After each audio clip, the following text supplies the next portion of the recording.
มันเป็นอยู่เป็นคูเลยนี่หันก็คู่หนึ่งหัน4โตอ่ะแม่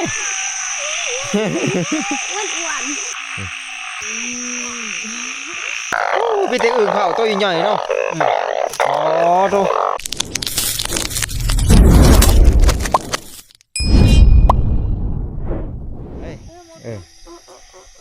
เอาได้เวลาไปครูไฟครูมันอะไรได้บาทนี่เขาก็ได้คนถือของแล้ววะนี่ไปหาเยี่ยงอึ่งบาทนี่ทุกคนเลยนี่ไปฟังเสียงอึ่งมันห่องขับถีบไปได้นี่ มือนี้มือมามือแรกทุกคนเลยมามือแรกกะผู้ที่ฝนตกเลยฝนตกกับตกแต่เช้าพุ่นแหละแต่ว่าอึ่งนี่จักมันสิออกหน่อยหรือสิออกลายก็ยังบ่ทันหูหรอกแต่ว่าที่แน่ๆนี่เขาสิไปย่างเบิ่งก่อนมันเขาได้ยินเสียงมันห้องลายอยู่ได้เป็นจังได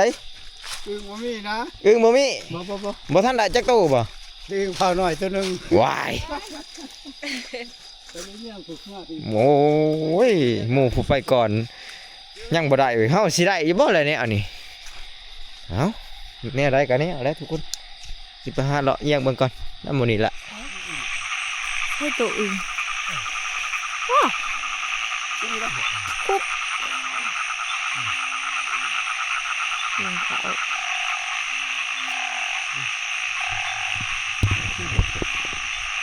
อึ่งบ่ออกว่ะอึ่งมันห้องบ่หลายใส่กระของ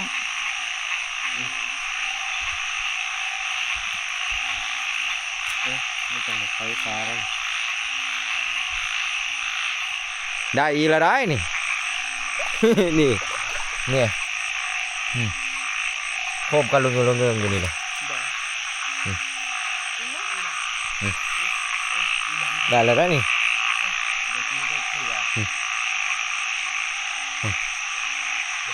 ฟังเบิ้งอีก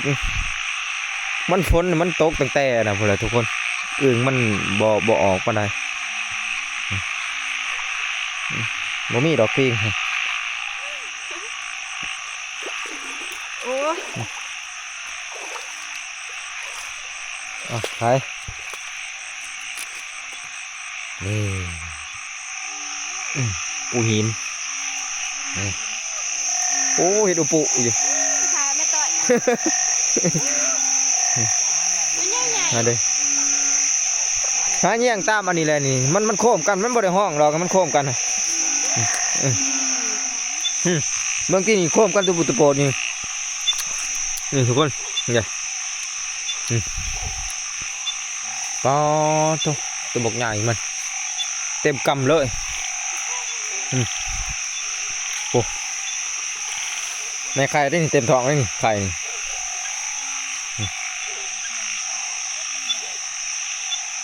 เอานี่ไข่ฟ้าของนะไข่ได้ปะได้บัวลายกับยางสัมพอได้กินปกติมือนี้มันเป็นมือที่สองแล้วเพราะว่าฝนมันตกตั้งแต่ตอนเสาร์หันก็คู่หนึ่งหัน4โตอ่ะแม่อ้วนเอานั่นแหละยังอีกตัวนึง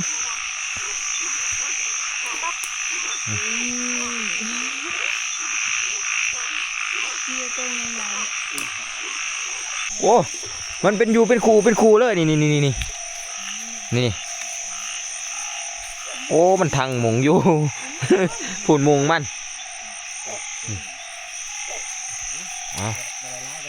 นี่โอ้มีแต่อึ่งแม่ไข่โดยเฉพาะด้วยนี่ของเขาเริ่มนักเลยเริ่มนักแล้วบ้างนี่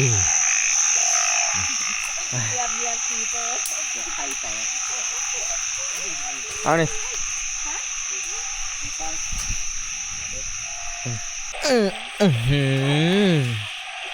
ต่อตัวโอ้มันกินอึ่งอ่ะเอาเปิดปูหินเก่าเห็นบ่เอา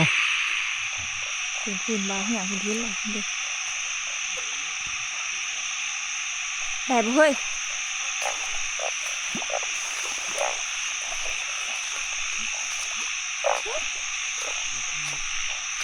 เกือบหมดดิ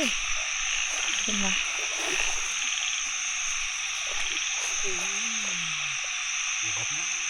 ท่านบ่เฮ้ยเกือบได้หมด สี่ตู้ อู้ สี่ตู้คงเจ๋ง เฮ้ยผ้าของเหี่ยผ้าของเหี่ย เอาเฮียใส่ จักดิ เฮียฮึกเลย เมื่อกี้นี่ ฮะเบิ่งพาของไงเห็นว่าพาของ กระปูหนีบขาเอามันมาเบิดช้องเลยได้ซ้ำเลย ปูขึ้นเองปูเอาไปสามเลย นี่น้องทีวางกระของหาย เกือบได้ตัวนี้ปูก็เอาเ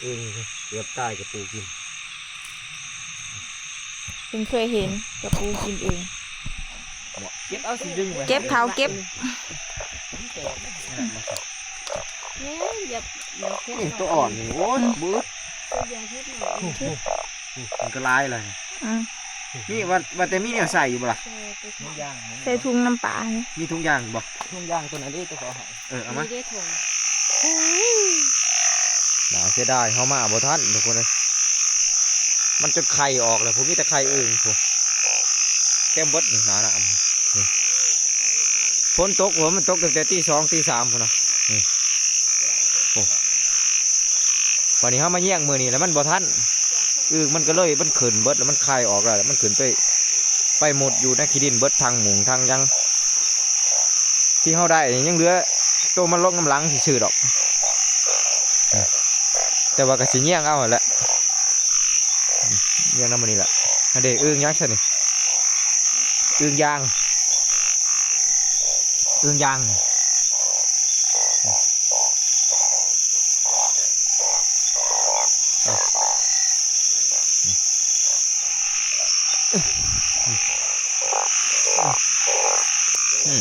นี่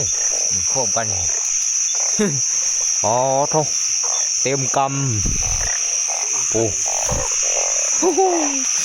เอามาแล้วนะเอาได้แต่ใครเอา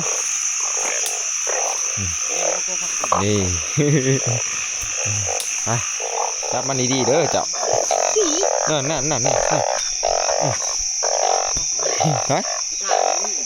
กระทางมีอยู่พูแล้วอยู่ว่างอินพูอยู่แถวนี้บ่มีดอกหินของโกโลเอา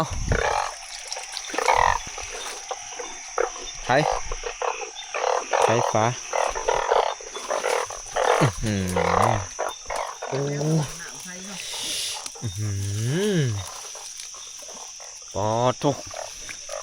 ใหญ่ลีปูหินตัวนี้เอามันเบิดถึงกับปูหินทั้งเลยเอาเลาะขึ้นมาเนี่ยหอดหวยมันสุดเลยทุกคนแต่ว่าเขาบ่ได้เลาะเป็นหัวใหญ่ผู้นี้ก็ได้หลายเติมมาแล้วยังสิมื้อบัดนี้ทุกคนไปหลายกะญาติผู้หญิงก็เจ้าเมื่อยบ่เห็นเฮ้ยไปทางไหนเอาทางมาเท้าบ่เท้าอ๋อกระปูนี่เอาใส่นี้กระปูทางใส่กระสอบไป เนี่ยรอบอีปูบ่ได้หักขาไหน ที่ไปเลือกเอากระปุกมาพันหิน เดี๋ยวสิเลือกออกก่อน โอ้บุเลือกอะไรได้หมดเลย ขาแบบคนลบ อันนี้ก็เลือก โอ้ยบาดนี่ขนาดว่ามันอันนั้นได้นี่ขนาดว่าบ่หลายได้นี่บ่ได้ยังได้หลายเติบ คือเครื่องสาวคือกันวะ โอ้ย อย่าหนีบขากันไว้ เอากระปูใส่อันนี้บาดนี่เลือกกระปูใส่ปอทุกได้หลายเติบเว้ยมีแต่เผาได้ สู้เขาบ่ได้ดอกน้องอะไรวะ ใช่แล้วออกเบิดแล้วบ่อันน่ะเอาออกเบิดแล้วบ่กระปู ย่างดีเด้จบ เลือกออกเอากระปูออก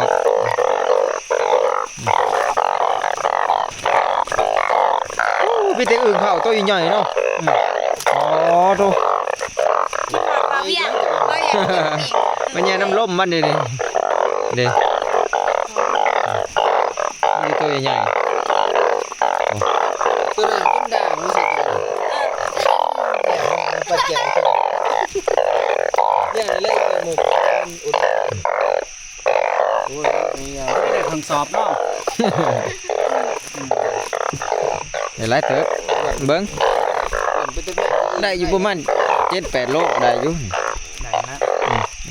ไปไปเลยไป เทิงอันนี้อีกกระปูหินก็อยู่ในนี่แหละหินหลังจากที่เขามาแต่เงี้ยอึ่งแหละบ่เงี้ยก็สิไปต่อเลยบัดนี้ทุกคนสิไปหารอไต่ต้าพุ่นแหละขึ้นไปทางด้านฝรั่งพุ่นขึ้นไปทางแถวถามพี่หลอกแถวพุ่นแหละทางลงเซนวนทุกคนเลยสิเลาะไต่ต้าขึ้นไปพุ่นเลยหาเยี่ยมเบิ่งกบหาเยี่ยมเบิ่งอันบางทีอึ่งมันห้องแถวนั้นเขาก็สิเลาะจับแถวนั้นเลยจะไปเยี่ยงอีกเท่าไหร่นี่ ตัวใหญ่ขนาด อ๋อมันห้องอยู่ป่ะ อึ่งไหนกบนี่ได้มันโค้มกันอยู่ป่ะ พวกนี้ พอดีเลยเขาไปเลาะแถวด้านพลังพันยาเนาะ อีพอมัน ฮะก็ตัวอีพอได้แต่กบ โอ้ คือเก่า มีแต่อีพอ เราได้ไล่โตเด้อบิกกบอยู่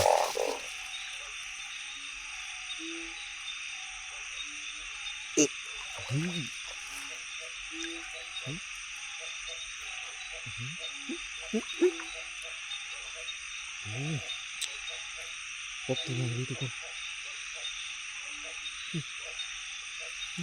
ไม่ใช่เลยนี่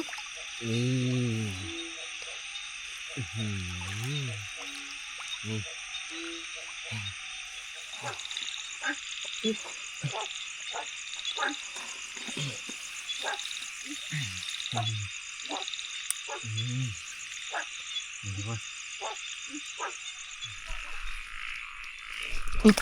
โอ้ยนี่กบใหญ่1 2 3นี่โอ้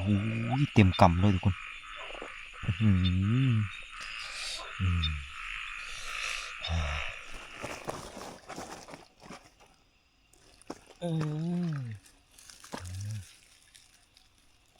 2 โต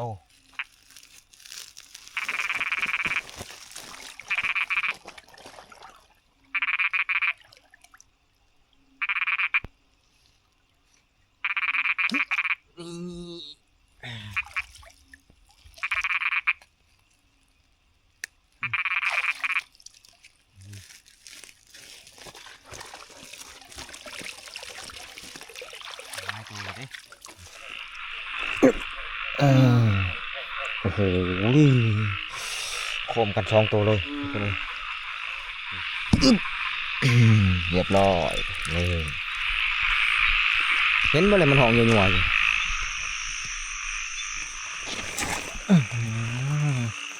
ป๊าด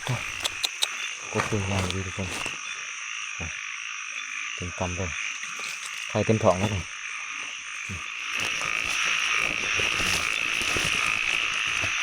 อันนี้มีไล่ตัวเลยนะนี่จะกบตัวนี้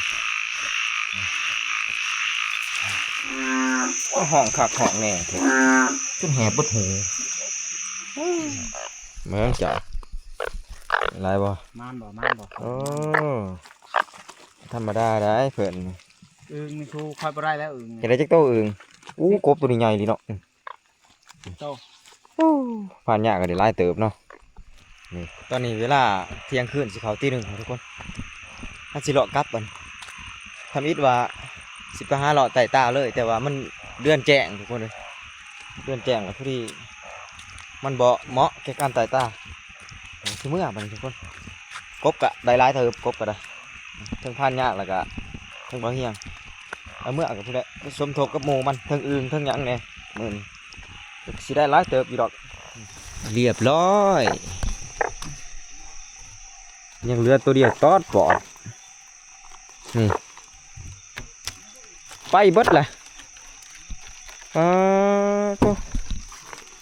กระปูไปเบิดกระปูไปเบิดเอ้ยบ่ยังเหลือจากโตเลยพี่ปลา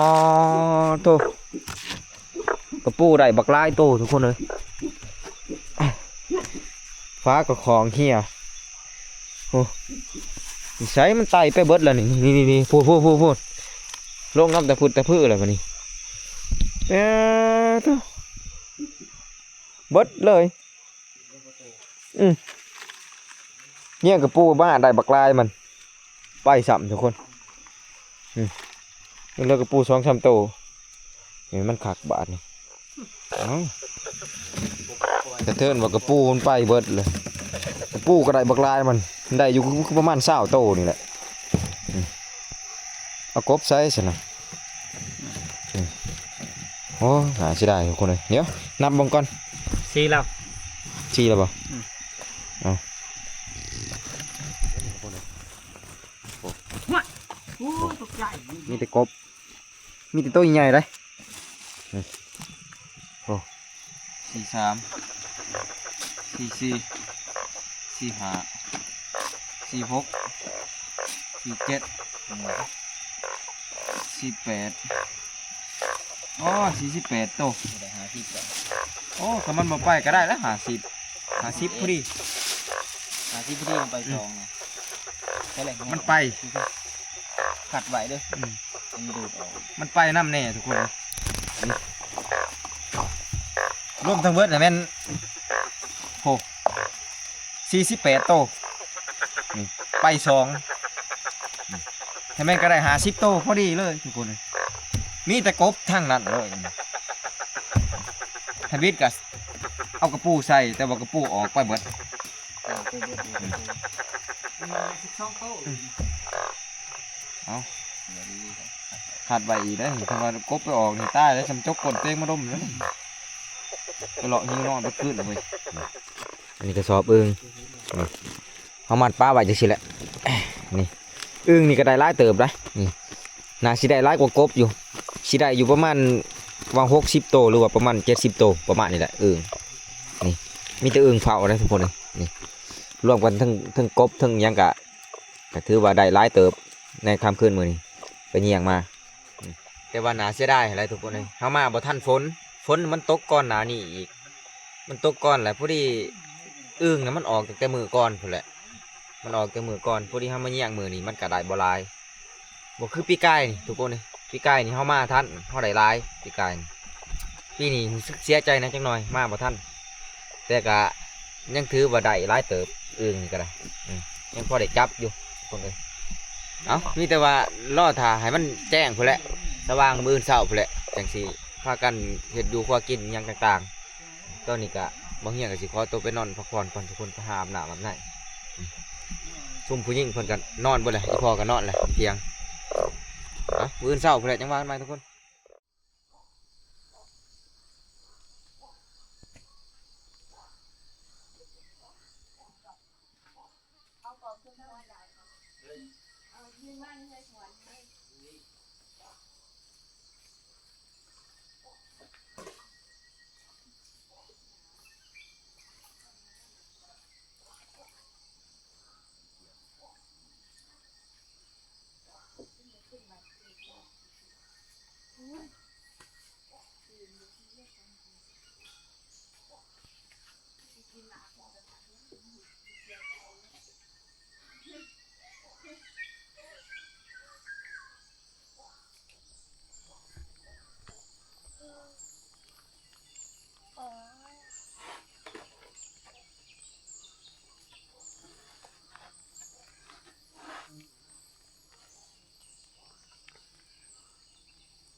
บ่ได้เฮ็ดหยัง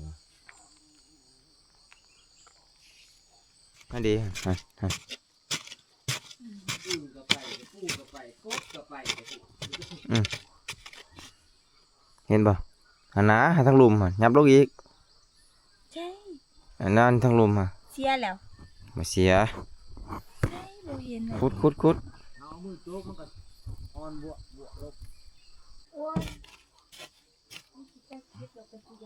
เขาเสียเอาสิขุดอื่นเบิ่งตามวัดของมัน บ่แม่นคูดคือจิโร่บ่ใช่วันบ่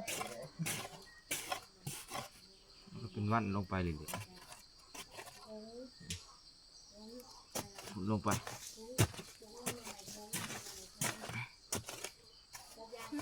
ชับมันมาจัก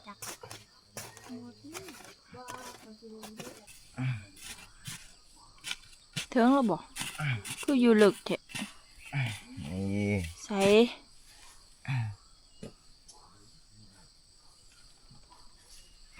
โอ้ขุดถึงเฉยโอ้ อ่ะ โอ้มันหลักออกแต่กระสอบ ขึ้นมามันนำขุด มันโด มัน ด อี ล ก ง คือ มา เก่า นี่ อืม เอากระสอบขาดมันไปน้ำแหน่เมื่อคืนนี้ทุกคนแต่ก็ยังเหลือหลายอยู่ดอกจะออกมาเห็ดกินได้บาดเอาอึ่งไข่บ่เห็ดเมนูใดปิ่งหรือต้มเอาทั้งปิ่งทั้งต้มเนาะ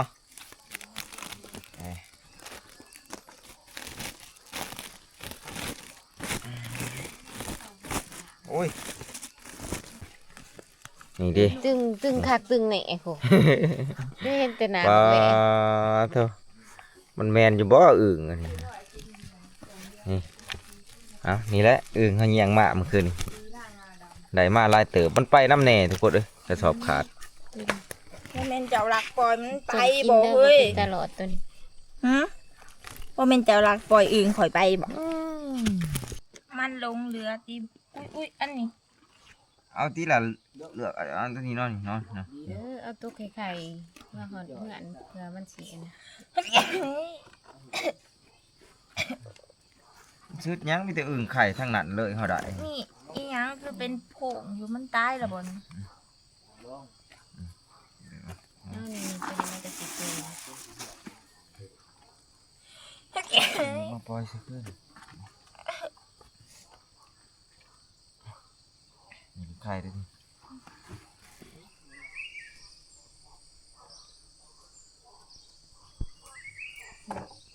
อย่าออกมากสินี่แท่งยาวมาหอนตัวนี้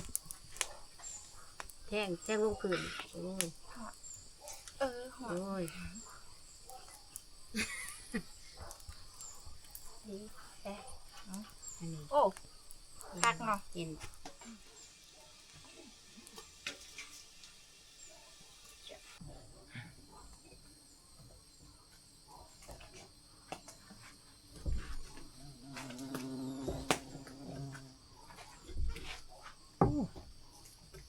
ปล่อยกินเนาะ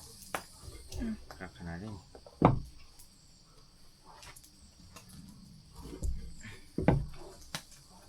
คนกำลังตกใหม่เห็ดบดกับพ่วมออกทุกคนเลย ไปเมื่อซื้อน้ำเกลือมาจะลดเลยเด้อ ไปเบิ่งในเฟซโอ้อยากกินเห็ดแกงเห็ดบดดิได้กินสมใจอยากพอแพงผักกินผูมา เนี่ย มันเกลือ เห็ดนี่ คืนมาผูก็ได้กินแกงเห็ดเลยอีพอเราไปหามาแล้ว พอดีซ้ำหนึ่งพอดีเลยอ่อนๆพอดีแสบเลยนี่ทุกคนเลย ซัมเบอร์มาเนี่ย ปีกอึ่งสุกเลย ซัมเบอร์มา มันมีตัวหน่อยตัว อึ่ง ใหญ่ แม่ไข่เบิ่งได้ทีเลยบ่โว้นี่ก็ต้มอึ่งแม่ไข่ได้นี่เด้บ่เป็นหยัง ได้มันคือมาก เอามา อุ้ย อ้าวนี่ ลูก ติ๊บขาวเนี่ย ได้เวลาป้าโทต้ม ยังมี อึ่ง หัวเลือกตัวนี้ เออ ต้มอึ่งไข่กับ ทำลายกู ปีกอึ่งแม่ไข่ หมูได้มันหน่อยกว่าหมู นี่เมนูเฮามื้อนี้กินแต่อึ่งนี่แหละว่าสิกินกระปูก็จะได้ปล่อยเบิด เอาได้เวลากินข้าวเช้าบัดนี้ทุกคนมา เด็ด ป้าโต ไข่ อึ่งไม่ไข่ทุกคนเลย บีออกมา ไข่อึ่งทุกคน เอา จับ มันนี่สิห้ามบอกมักไผ่นี่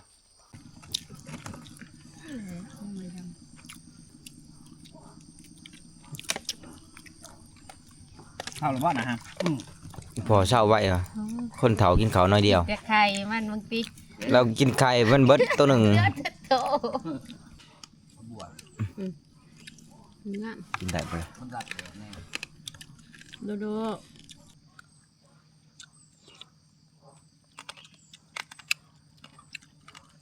ก็กิน เอาปอนเมียได้ป่ะนี่ไข่อึ่งแซ่บบ่ แซ่บขี้อืม มาตอบกูนี่แหละคุณกินอะไรตึง กินนะ ไข่มันโปะ มันอยู่หูเลยมันอยู่หูแล้วมันโดดขึ้นมามันมีกี่ลิ้น ขี้ออกอ่ะ สมไข่อึ่งทั่ว ง่ายได้ว่าสมคัญเครื่องป่อน แบบคือสมไข่ป้า แซ่บบ่ แซ่บมันสม สมไปด้วย มันสมจากมันฝาขวบ แม่ มันกิน มุกไข่อื่นก็กิน ยังให้กิตกอยู่เลยนั่งนวดยีตะปีกอึ่งไข่ แต่มันไม่ร้องมือโตอะไร กิน มีแต่โมการนี่อะไรเนาะ กินแล้วทำงานประกันไปหาครัวเล่นได้เฮ้ย ให้ยุ่ยเนี่ยผมมัน มากับมาอยู่ลายมือมามันก็เมื่อย พอเดือนเลยเด้ผ่านมา กินหลายๆเอาอยู่เฮ้ยไปพร้อมแล้วบ่เฮาป่ะนี่ ความรัก พร้อมแล้วสมาสิเฮ็ดคือสิขี่รถนี่ เติมน้ำมัน เอานี่มื้อนี้พานต้อมลงเมื่อบ้านมื้อนี้ให้เพิ่นถือแล่นเมื่อกับกบแล้วก็อึ่งนี่เพิ่นเอากบกับอึ่งลงมาส่งอยู่บ้านแล้วก็กลับขึ้นมาใหม่ส่วนเฮาก็สิไปต่อทุกคนเลยสิไปหาครัวแล่นไปนำทีมมักไล่นำทีมไปเด้นี่ซุ่มนี่เอามาฝึกนี่โอเคแหละถือว่าได้แหละนี่ซุ่มซองโตนี่ไปนี่ก็สิไปครัวแล่นนำกันบ่ ไปรอยอ เอา หน้าดอกกระเจียว พาสาวๆไปหาดอกกระเจียวออกเลยได้ใช่เห็นบ่ ดีเด้ดีมากเลย โอ้พอดีงามเลยเนาะ